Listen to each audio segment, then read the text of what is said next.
So the challenge of ROI is that everybody wants to do quantitative analysis. And the reality is there's really only one executive who has a quantitative number that we can look at and say, like, they're succeeding or failing based on that number. And there's a second one who has something close to it, right? So the first one is the chief revenue officer, right? Did we bring in our revenue or not? It's really easy to count dollars or shekels or yen or whatever you're bringing in.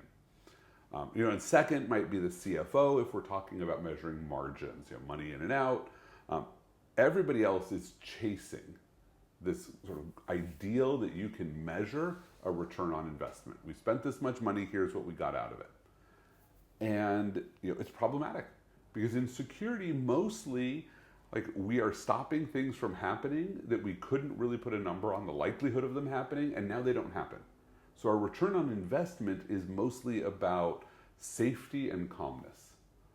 I used to have somebody who worked for me who said, if there was a bus driver who drove a bus full of school kids off of the road into a ravine, managed to keep the bus from flipping over, drove through the underbrush, ended up back on the road, they would be front page news. What a superhero for saving everybody on the bus. Mm-hmm.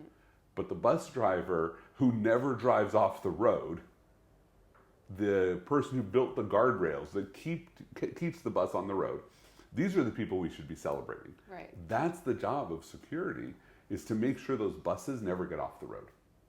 And how do you actually measure that when we don't have great historical data around how often bad things happen, and the bad things are driven by human actors anyway, which means historical data is not really a great way to predict future data. Right, which is why I think benchmarking ends up becoming one of the top requests for Yes. product features down the line. Right. Everybody would love to have a benchmark.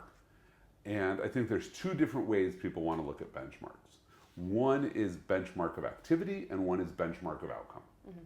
If I'm a bank in some country, I'll pick Canada since you're from Canada, I'm from the United States. Canada's got a big but not massive banking industry. If I'm a bank in Canada, I want to know what every other bank is doing. That's my benchmark. I want to say, they are doing and implementing an application detection and response solution, therefore I should do the same thing, because that's now the industry benchmark. As soon as one does it, we all do it. Then I would also love a benchmark of outcome.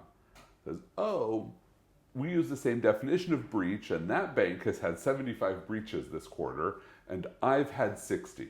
It puts my 60 in context. Everybody's attacking us, and I'm a little bit better than they are. I'm not great. 60 would be a pretty bad number, but it gives you that context. And I think CISOs are looking for both of those. What is the industry norm for posture and maturity, and what is the industry norm for outcomes?